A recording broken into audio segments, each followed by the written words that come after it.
Ayan, good morning sa inyong lahat mga ka-warriors. Welcome po kayo muli sa aking YouTube channel. So, ngayon mga ka-warriors, napansin ko na naman yung isang inahin natin ay parang namisa na. So, hindi ko siya noon iniintindi kasi ang dami nating ginagawa. Busy tayo sa ating buhay sa buwang ito mga ka-warriors. So, ngayon nakita ko yung inahin, bali pa lang ngayon, alas 6 pa lang ang oras sa umaga mga ka-warriors.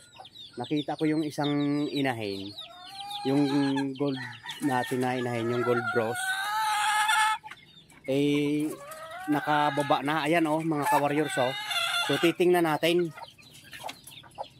Hindi ko to chine-check dito mga ka-warriors, samantala dito lang naman yung ko, ayan napakalapit lang kasi ayan lang yun padaan-daan lang ako doon, nagpapatoka ako dito.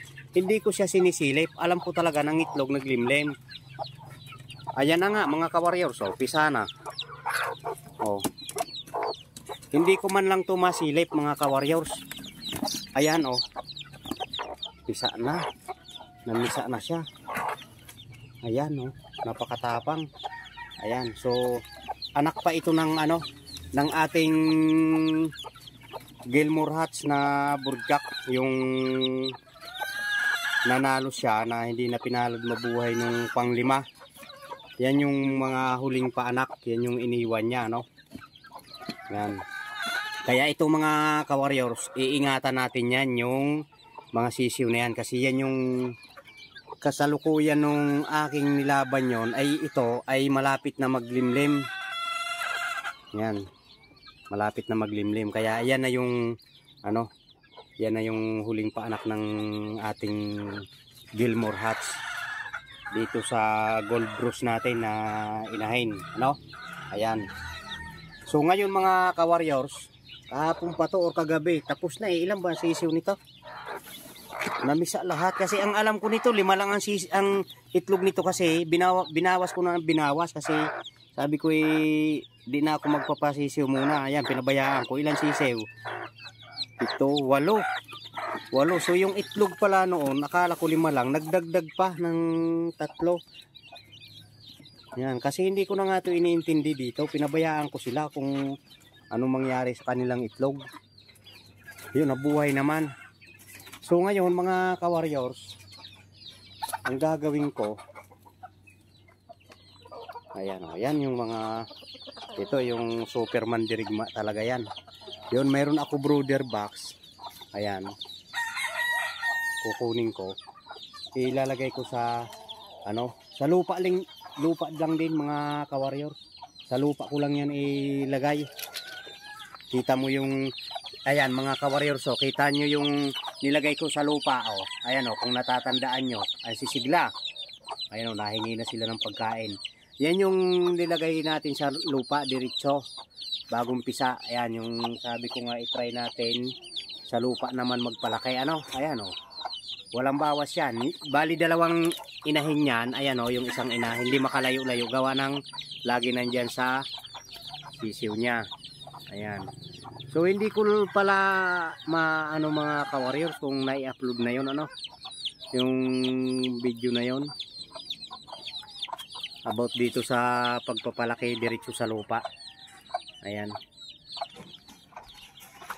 So ayan lang mga ka-warriors yung aking Ayan. Yan yung kumuha, yan yung nagbigay sa akin ng 20,000 nung 25 ng December. Ayan, Kapaskuhan. Yan yung nagbigay ng pamasko sa akin nung 25 yan. December 25. 20,000 ang binigay niyan. Ayan. So yan mga ka-warriors, kinuha natin yung brooder box, dito na natin inilagay. Ayan, kung mapapansin nyo mga ka-warriors, nandito siya sa, ayan yung aking manukan, nandito ko nilagay. Yan, dito sa bandang likod, kasi dito pantay ang lupa. So ayan mga ka-warriors, kung mapapansin nyo, ayan, dyan ko siya ilalagay kasama ang inahin. Ayan, dyan, hindi makakalabas ang sisiw dyan mga ka-warriors. Yan, so kukunin na natin. Diyan lang yan. Tapos maglalagay tayo ng patuka. Patutukain natin dyan. So sanayin na natin agad sa lupa. Yan ang aking ngayon proseso sa aking pagpapalaki ng mga sisiw. Kasi kita nyo naman yung doon sa pinalaki ko ngayon sa diretso sa lupa. Ayan healthy sila. Nagsisisigaw na. So ngayon mga ka-warriors, kukunin ko na to. Ayan may mga baka pa nga na itlog ay shell. Ayan.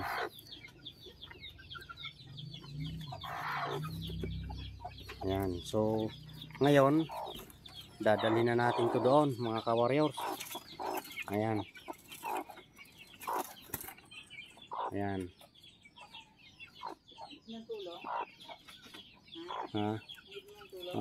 Dito. Ayan. So huwag ka matakot. Dito tayo lilipat ng tirahan. Ayan. So ilalagay na natin yung inahin. Kuhanan mo yun mo. Dito. Ayan. Pati ito. Doon ka lang. Medyo layo lang. Camera. Ayan. So hindi makakalabas yun dyan. Malalaki naman ang sisiw. Ang lulusog ng mga sisiw. Ayan puro straight comb. Kasi to straight comb parehas ang ama at ina. So papatakan muna natin mga ka-warriors ng red shell.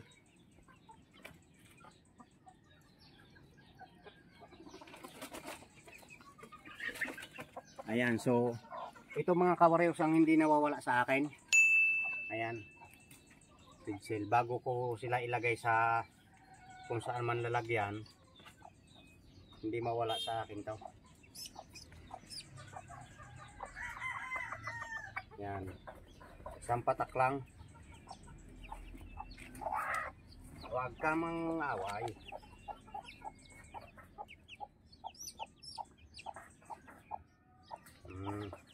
Tapos pakakainin na natin agad yan. Ganun ang proseso ko. Para hindi na sila, kasi kagabi pa or kahapon pa to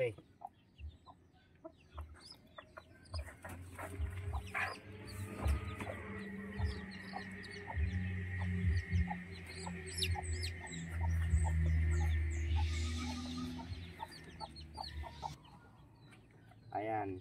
So hindi pa expired to. Ayan date ay okay yan, nagana yan. Tuloy-tuloy yan. December pa December 2024. Tagal na to. Kasi sa mga sisiw at saka mga malalaki ko ginagamit yan. Okay, ayan na mga ka-warriors Ayan. Ayan na sila Kita nyo. Ayan. Hindi naman sila sabihin na mabubuslot kasi nasa lupa yan antimano. Ayan.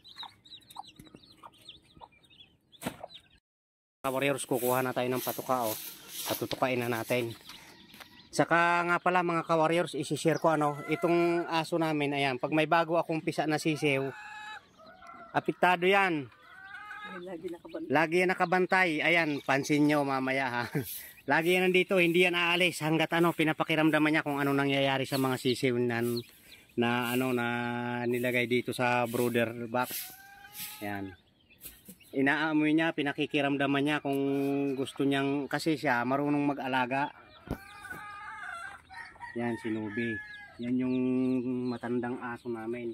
Tapos ito mga ka-warriors na patuka ay diretso na natin mismo sa lupa kasi kakahigin lang ng inahin pagka sa lalagyan, matatapon din. Di ba? Ayan Pantay, matutuka naman nila. Oo, matutuka yan doon Ayan kain agad sila. Yun ang atin na naman bagong proseso ngayon ang pagpapalaki. Ayan. So sa mga dyan, sa mga expert sa pagpapalaki ng mga sisiw shout out sa inyo kasi kayo talaga ang mga malulupit at saka comment nyo naman ako mga ka-warriors kung kung tama ito na aking ginagawa kung tama or mali. Ayan. So, i-comment nyo ako mga master. Ayan. So, hindi tayo dito nagagaling-galingan. Ito ay base lamang sa aking experience ngayon. Magiging experience kasi ngayon lang ako magpapalaki ng sa lupa. Okay. Tapos maglalagay tayo ng tubig. Okay, mga ka-warriors. Ayan. So, wala nga pala ako mga ka-warriors. Maglilinis pa ako. So, maglilinis pa ako ng ng aking tubigan. So, stay tuned mga ka-warriors. Ka-warriors, kukuha ko ng tubig. So, ayan, tingnan mo mga ka-warriors. Hindi yan naalis dyan. Ayan o, Nubi, tingnan mo to dito. Ayan o. Ayan o, nakatingin doon sa box. Kasi nakikiramdam yan. Gusto niya kasi maamoy niya yung gusto niya maamoy yung sisew at saka bantayan niya. Ayan si Nubi. Magaling maghuli ng sisiw yan. Dinidiinan ng niya, ng kamay. Pag naghuhuli ng sisiw yan. Tapos hindi naalis. Hindi lang namin nabibidyohan pero ganun natulong sa akin maghuli yan ng sisew. Hindi niya kinakagat, talagang dinidiinan lang ng kamay na hindi makaalis ang sisew.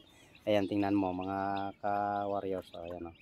Nakikiramdam yan. Hindi aalis yan dyan mga ka-warriors. Ayan mga ka-warriors, mayroon na tayong niready dito na tubig o. Ayan. So tutubigan na natin. Lalagyan na natin ng tubig. Ayan.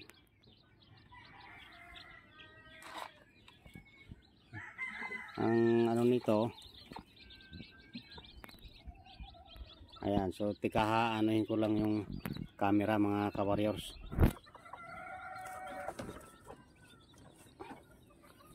Okay, ayan.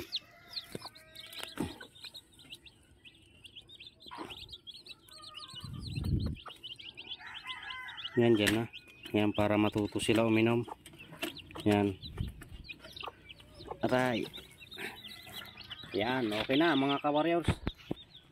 Hindi ito magiging mainit dito mga ka-warriors. Ayan, pansin nyo may puno. Okay, so bibistain pa rin natin yan mamaya.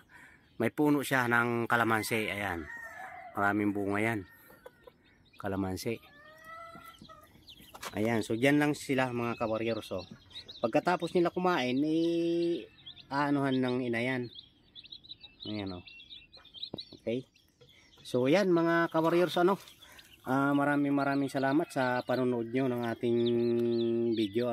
Ayan, so thank you sa mga masugid kong taga pagsubaybay dyan na palagi nandyan, palaging present sa ating mga bagong ina-upload na video. Ayan, maraming salamat sa inyong lahat, lalo na kay ka-warriors Marlon Backyard at saka kay ka-warriors Sir Greg. Ayan,